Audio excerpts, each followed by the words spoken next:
I am 47 and my wife is 45. We have been married for 22 years. We have 3 children, a 20-year-old boy and 2 girls, 18 and 16. On September 11, 2001, my wife scheduled to meet a man she met online in a hotel room not too far from our house. They obviously intended to have excess. They have been texting and sending pictures back and forth for months before they planned to meet up. Back then, we just got married 2 years earlier, and our son was not even yet 1 year old. Crazy enough, the only thing that stopped her from going was the attack on the World Trade Center. Her uncle was on the 84th floor South Tower, which all but guaranteed that he died on impact. As you all would remember, the entire country was mourning, and she really took it hard. I felt sympathy for her, and I was there to console her. Then, after some crying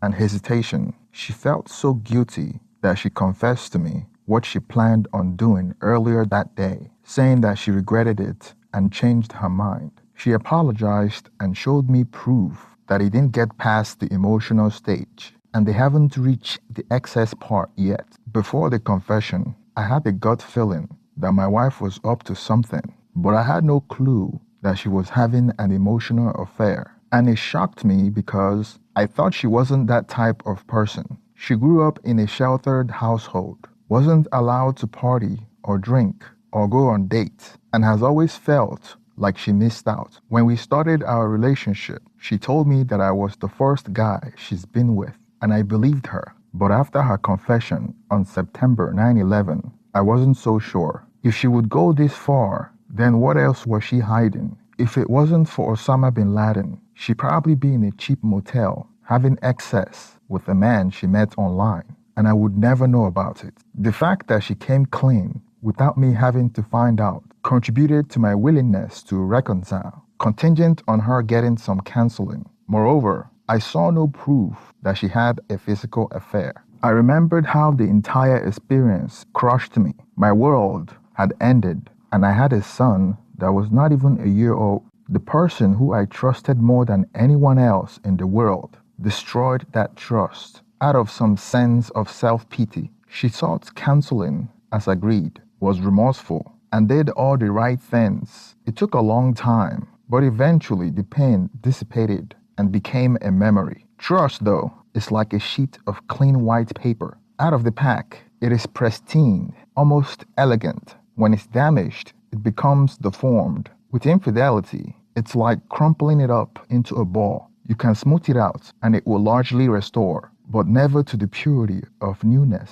Trust, I had personal issue with her ever since. Even when I was comfortable with how the reconciliation had progressed, I would still have to check on my own, just to be sure. And she passed those checks. I guess that smoothed it out some, but it was never perfect again. Then 19 years later, on October 14, 2019, with 2 more beautiful children later, I had a gut feeling. I hate gut feeling. Or to be more accurate, I hate having them. One Monday morning, she had a blow up with our older daughter, 18, in which our older daughter said some nasty things to her in the morning before school. Later that day, I made the mistake of playing with the dog and making my daughter laugh. My wife, still very upset from the morning, stormed out because of it. The first thing I noticed is that she turned her Find My Location sharing off on her phone. As a family, we keep it on, so we know where each of us are. Turning it off gave me a gut feeling. The trust that I had never been fully restored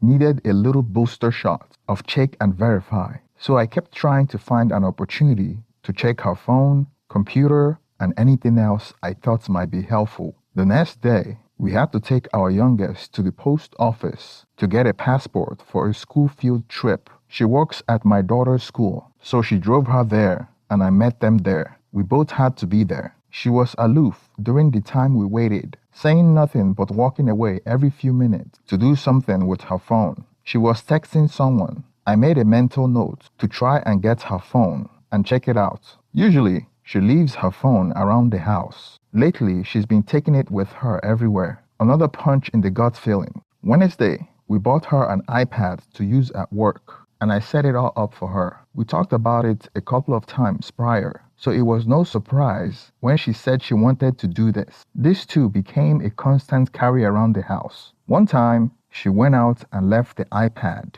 on the counter, so I tried to check it out and found out she locked it with a passcode. A little surprised. We don't usually passcode our devices. She said it was because she was typing some sensitive student-related things on it. That actually made sense to me, but it was still possible that she was doing other things with it as well. Friday, we met at the bank to close on a home equity loan to do some work on the house. We drive back home and she tells me she had to run an errand. I looked into the check-ins account, so I found out that one of those errands was to stop at an adult store and buy some things. Radar up. I looked for those items when I had the chance. It was a very nice piece of lingerie.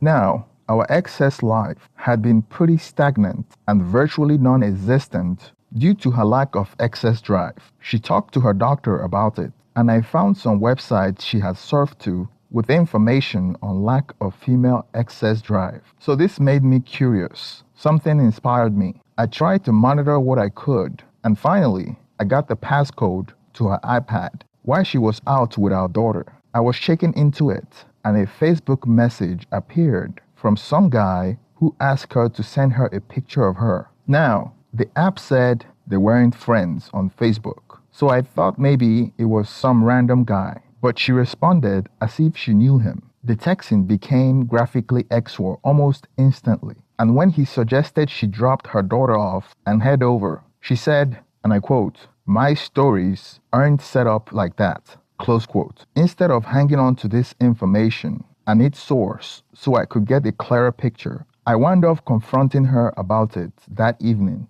Big mistake. Too soon, because she lied about it and took the affair underground. She claimed the lingerie was for us. She was trying to build up the courage to wear it for me. She claimed the guy on FB was someone she worked with over the summer and that he started messaging her out of the blue. She also swore that there was no physical contact, just texting. I want to believe that, but I had a hard time with it. I told her it had to end completely and immediately. She agreed. I asked her the next day if it ended, and she said it did. She didn't know that I was able to see the messaging with him through other means, and that she had told him that she had to get him off Facebook because I had been asking questions. So she lied. And here I am. After 19 years, it's happening again. My emotions are such a jumble right now. I can't eat or sleep, and I have a hard time concentrating. I started counseling for myself later this week, and I have been hitting the gym more frequently too. This sucks. I don't want to do this. I have read the 180 almost daily since D-Day. I actually pulled it off fairly well for a couple of days, but today was just a bad one. I got almost no sleep last night. Our son, we have 3 kids, 1 son prior to the first affair, 2 daughters after, bought us some tickets today. He works at a local theater, and we went to come from away. We had to pretend all was great. It was a spontaneous gift from him. At 20, he's a hell of a kid, and we didn't want to disappoint him by not going or being less than enthusiastic about it. If you're not familiar with the show, it deals with a story about 9/11/2001 attack. You may have noticed D-Day number 1 was 9/11/2001. As much as I was looking forward to see the show when we got the ticket prior to D-Day number 2, the heavy reference to that date and time, combined with the fresh opening of that wound, made it difficult to sit through. Another time, another place, I would have enjoyed. Today, I wanted to be out of the theater from almost the start. I kept a journal of observation, date, times, and my thoughts. I have come up with a mantra of sorts. Keep cool, keep patient, keep control. I know I need to be more consistent, but it's something I have been trying to get to. I have gotten into a better headspace now. We have to do some shopping tonight, and I wish to practice the 180 to my best ability. Flash forward to July 3rd, 2021. My investigation uncovered that her contact with other men had been through summer school program in which she works as a teacher's aide. He's the gym teacher. Affair partner is 32 years old. Wayward wife is 47. Makes her a cougar, I guess. Affair partner is a gym teacher at a nearby school, and his wife works at a school, not the same one, and not even in the same district. Wayward wife met him while they were working at summer school. Summer school here is run in a few districts. Teacher and staff apply who are interested. So folks from different districts who would otherwise never work together are working together. I found out he will be there again. I said nothing. She doesn't know that I know, and began to observe. I wind up catching a Facebook message from her to him with very suggestive content. He blew her off though, which actually made me chuckle. I have actually come to believe he sees her as a friend and doesn't want to get involved with her. She's 47 and about 15 years older than he is. I base this on some of the messages from the previous episode. She told me I would be on an overnight camping trip, and he never responded to that. When she told her I have found out, she told her we are friends a few times, but she didn't seem to want to hear that. Anyway, I am not completely done yet, but I can see it from here. Given the magnitude of the life change, I need to know. I am setting up my Intel network, voice-activated recorder, GPS, electronic passcode, and etc. I want as close to incontrovertible proof as I can have before I pull the trigger. I have also been reading up on and taking notes on divorce laws in my state. I will be contacting lawyers as well. I have a few friends who have been recently divorced, and I will be hitting them up for any advice too.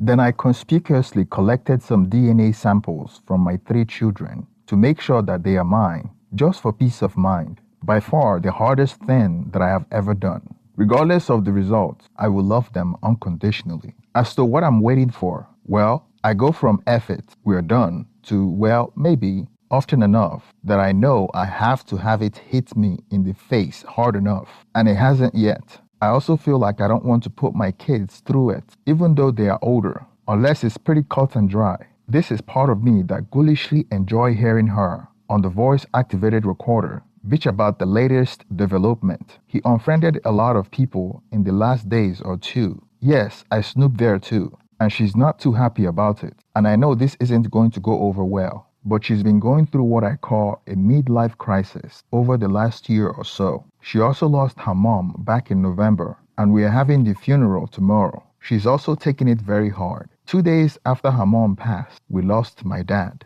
Over the next 3 weeks, she lost 2 more relatives. Then it was Christmas. So my family has been hit hard with a lot of tragedy recently. I know that is affecting her deeply. So somewhere in the back of my mind, I felt maybe there's a chance that this is a symptoms of those events. And maybe I want to create a little more space between the losses we suffered and the pain that a divorce would create. I guess I'm willing to take one for my kids and other family members, suck it up, and hold out a bit longer before pulling the trigger. I am dragging myself to the finish line here. It's not easy after 26 years together to just give up, and the depth of the love I have for this woman over most of the length of our marriage has been almost frightening. I can't argue with that. My plan is to spend this week checking out divorce attorneys. We have a birthday party for my daughter next Sunday. After that, I'm going to confront her. I don't know exactly what I'm going to say, but I will tell her I have an attorney shopped. Hopefully, I have found one I would use by then,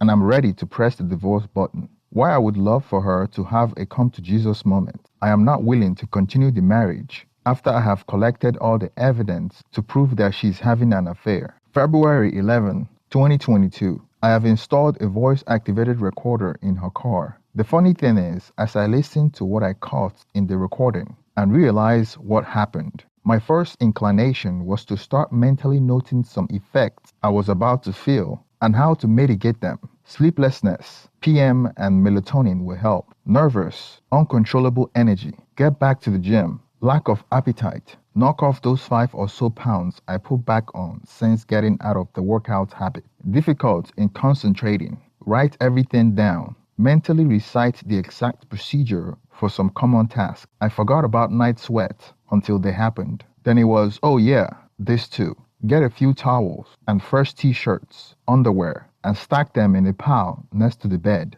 I think those are the worst, especially in the dead of winter. The next reaction was one of relief. No more spy versus spy, marriage police, or investigation. No more walking on eggshells because I don't want to upset her. Before I actually told her I knew, She was treating me like things were wonderful in our life. For the last few months, she was upset over receiving a box of her late mother's things from her dad to sort out. It didn't affect me. I felt no sympathy, grief, or sorrow at seeing her upset. When the confrontation finally occurred, after her prodding and pushing, "What's wrong? Tell me what's bothering you." All I did was say his name and the words, "I know." She got flustered and stormed out of the house. I don't have to worry about her anymore. I don't have to feel on edge while she's around, as if I had to act a certain way or make sure I accomplish certain tasks. Update. As far as the latest developments are concerned, well, something just seemed off. We were getting along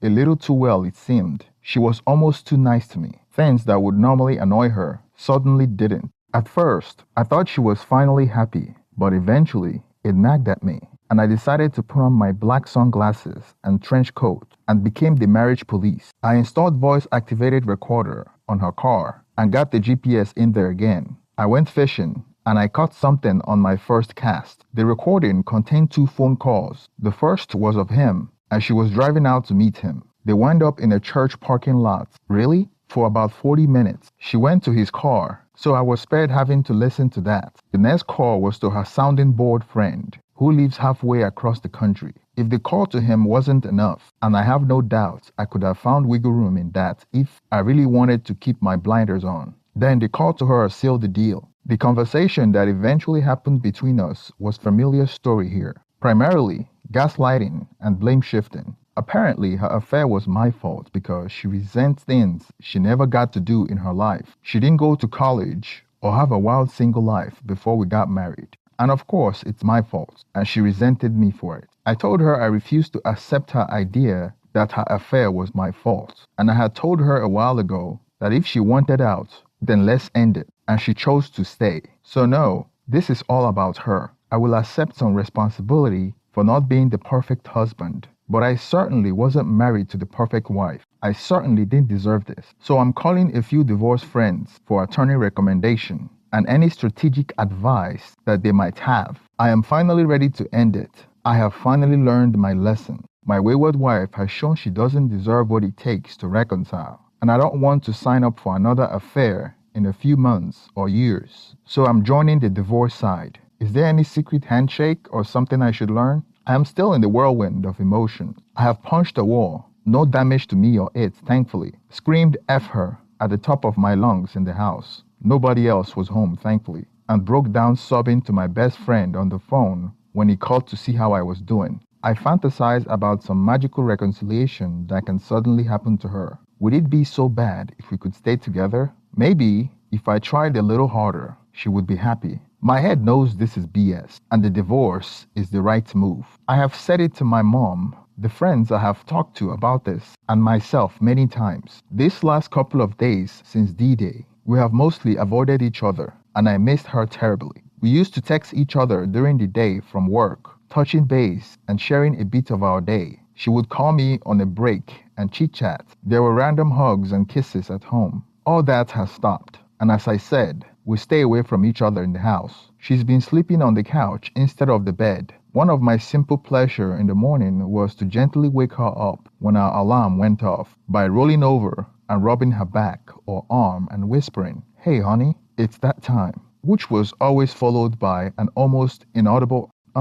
which always brought a smile to my face. She hasn't left yet. We haven't split yet. I know what I have to do though. I just know that it won't be easy. Please tell me there's light at the end of this long, dark, lonely tunnel. Our children had the opportunity to travel and do some pretty cool things with their involvement in the school musical group. She's jealous and had said so of them because she never got to do any of that. Newsflash, neither did I. Not jealous, but happy my kids have more than I did. I have spent the last 20 years in a fairly popular local band, and I have had the opportunity to play at some pretty nice events. She's jealous of those opportunities, though she discounts the hours of practice and study it took to get in a place as to be able to do these things. Though I can tell you how many times she shared stories with me of people she had met at work who have heard us or followed us. It's like she feels like a big deal that she's married to one of the members. She even had to talk to someone in the doctor's office she overheard talking about the gig we were doing that night. She complained that I left her alone with the kids when I went out playing. Well, I was working, and I came home with money in my pocket. I did have fun, yes. Playing music in front of people is exhilarating. Slapping gears, dealing with bar owners, staying on top of timing and crowd reaction at work though. Getting up for work at 5 a.m., working a full day, then jigging, and not getting home until 2 a.m. made for a long day. Also not fun. But we needed the money because of the house she wanted to build. Leaving the group was simply not an option. She worked too, but I earned almost as much just gigging as she worked at her regular job, which also pissed her off. And my real job paid 3 to 4 times hers. So I busted my ass to give my family the life I thought they deserved, and what I got was resentment. The old saying of, when someone shows you who they really are, believe them the first time, is indeed true. It took me too long to see who I married. I came to the same conclusion. If we stay together, I'm signing up for another round. I have gotten a couple of attorney reference and will be setting up appointments soon. I just don't see a path that doesn't end in divorce. There's really nothing left to work with. Funny thing is, people who know her outside of the home think she's a wonderful person. Warm, caring, and a terrific mom. Someone who goes above and beyond to help others. And she does all that. But inside the house, she's what I've told you. She's definitely suffered from what I call the poor me syndrome. He's a co-worker married to another co-worker. I haven't told her family. All she has left is her dad and his sister. I don't really talk to them much, but I will tell him at least at some point. I have reached out to the other betrayal spouse, but she hasn't responded. I will send another email in a couple of days with details and then leave her alone if I don't hear anything back. So tonight, I told her I wanted to divorce. She wanted a hug and cry, but those times were over. She understood. We talked wistfully about how we wish things were different. I asked her, didn't you realize that this was going to happen when you were doing it? She did, but she's still very upset. I feel bad. I still love this woman, but I cannot be with her anymore. I don't want to do this, but I have to. A few years down the road, I will feel better knowing I'm free of her. The band is on hiatus at the moment, but I have got a few irons in the fire to keep me playing. We play classic rock with horns, Chicago and etc. I play trumpet. I have my sights set on that day. I know I'm starting down a rough road, but I am confident I will come out and be in good shape. She kinda left a door open, trying to work things out with her getting counseling, but I shut it down, though I did urge her to get the counseling anyway. The only thing I can blame myself for right now is not ending things earlier. I have done nothing else wrong in the last few years. On the contrary, I have tried to be the model husband and make her the most important thing in my life. And yet here I am again.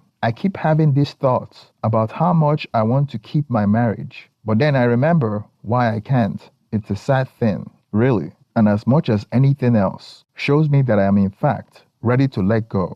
I reached out to the other betrayed spouse via email, but got no response. So at the advice from a different thread, I called her and broke it to her. I have never felt like such a SHIT in my life. I know I didn't do anything but tell her what she needed to know, but she was heartbroken, and I felt like I was responsible. It was like I found out all over again. I broke the poor woman's heart. I know I didn't, but I inflicted the pain of knowledge, and she thanked me. That was not easy to do. I think we talked some more. I will guide her to this site for support too. It has helped me greatly. I also told her that even though we have never met, I will be there for her. She can call or text me anytime. She actually was helpful to me as well. Comparing notes definitely making sense of the situation better. Actually, just got off the phone with her. I feel much better about telling her now. She did thank me. I feel I have done the right thing, as hard as it was. I was very interested in hearing from her about his behavior. He sounded like he may have made up a story of an unhappy marriage to get her sympathy and get closer to her. I'm not for a second discounting her role in this, but she may have been told these things she wanted to hear to get her to do what he wanted her to do. My wife has no idea I exposed the affair partner. 2 families ruined, 6 children looking at the parents and wondering how they could do that to them. Just have her compare paychecks. Didn't think of it, but that's kind of what's been happening. I don't talk to her unless it had to do with the kids or the business of running the house for the most part. I don't stay in the same room as her either. Been very cold in the house lately. She's slowly starting to realize that she's finally gone too far. I am calling lawyers, gathering friends for support, and making plans to get out. I don't think she's quite out of her days yet. I'm distancing myself from her as much as I can. We don't talk unless she starts it, and it's about house, kids, money. I won't stay in the same room as her. Believe me, she's starting to get it. I think she expects me to act like nothing has happened, or to do the pick-me dance. Of course, that was what happened in the past. I didn't really stand up to her and assert my demands to stay together. I was content to let it slip by with a few I'm sorries and a bit more excess. Now I'm doing my best at the 180, and I don't talk to her unless it's regarding the kids or household business. No chit-chat. No how you doing, or tell me about your day. None of that. I think she's having a hard time handling my effectively going hands off on pretty much everything. She's incapable of accepting the blame for her action, choosing instead to play the victim. It's actually a bit sad now. She doesn't realize that why I share blame for problems in the marriage, this falls entirely on her shoulders. I realize the why will never get answered, but the questions will always remain. Tonight was a good night. We, as family, went to my youngest daughter's high school musical. She had a bit of a part and did a really nice job. It was so much fun to see her singing and dancing and just loving every second of it. My wife wound up sitting next to my mom, who knows about everything. My wife doesn't know she knows, but I felt bad for mom because it couldn't be comfortable for her. She was shocked when I told her. She said we always seemed so happy together and genuinely loved my wife like a daughter. Other betrayed spouse texted me during the show. She was concerned about her wayward husband, who she kicked out of the house temporarily before she found out he's staying with a friend, and that friend was gone. She was worried he was entertaining. I was glad I was able to put her mind at rest. Memories haunt me too, as do the mind movies. Every time I wishfully hope we can find a way through this and stay together, I think about how I would just be here again in a few months. I am more and more resolved on divorce. I know that sounds silly at this point. It should be absolutely unquestionable and the only way forward at this point. But I still think back on our life and family and wish we could fix everything and move on. But those moments are just those moments. I guess it's part of the process because they only last for moments. And then the reality that she's not worth staying with reasserts itself. I think that's progress. As the question has been asked here so many times, why? What has caused this seemingly normal person who was brought up in a very Christian home and who is proud and professes her Christianity to do something so utterly abhorrent to the very idea and moral boundaries that learned from her earliest childhood? Why? So the big final finish happened tonight. I tracked her to the parking lot where her car just sat for a while, then went to a store and returned to the lot. As he sat there, I wondered what the hell was going on. I figured she was with him, so I went to check it out. Sure enough, there was her car with his right next to it. I called his wife. We have been talking for a few days now, and she suggested to go say hi and grab a picture, so I did. I told her not to come home tonight. Heading home afterwards, she called me in tears, saying she's sorry. I agreed to let her come and grab her things so she can be gone for a bit. So now all questions are answered, and the story has been written. On to the next phase of this little journey. But not so fast. The DNA results of my 3 children have been sitting in the storage where we store our mail for everyone to collect. I have already forgotten about it. It's been sitting there for a couple of weeks. I don't receive a lot of paper mail, which is why I forgot. Maybe because I didn't care to check, because I thought they were all mine. But unfortunately, my first son isn't mine. I was so shocked to my core. I didn't expect that. She must have been cheating on me during the first years of our marriage. My heart is shattered to different pieces, and I know I have to break the sad news to my children. I am not going to hide secrets from my children. So I told my son last night, lots of hugging, lots of crying. My soon-to-be ex-wife was still out of the house since I caught her having excess with the affair partner in his car. He's not my biological son, but I have raised him, so he is mine. He's 20 and a man that every father would be proud of. He's not ready to confront his mom. I called my soon-to-be ex-wife on her phone and told her about it. All she did was cry and apologize. She said she wanted to come home, but I told her that it would be a good idea for her to remain wherever she is for the foreseeable future. Truth be told, I feel pretty good. DNA or not, he's still my son. I have never been this close to my kids, and I tell them that I love them every day. I actually am more relaxed now, and it was quite the adrenaline rush. It's over. No more lying. No more marriage police. No more worrying about what she's up to. No more walking on eggshells around her. No more any of that. My kids and I are still in recovery. It's going to be difficult, but we are at peace. I am sure in the coming days, weeks, months, we will go through the whole range of emotion, but I see a clear path out of this now. Thank you for making it to the end of this video. Please share your opinion on the comment section and don't forget to like and subscribe. Thank you and have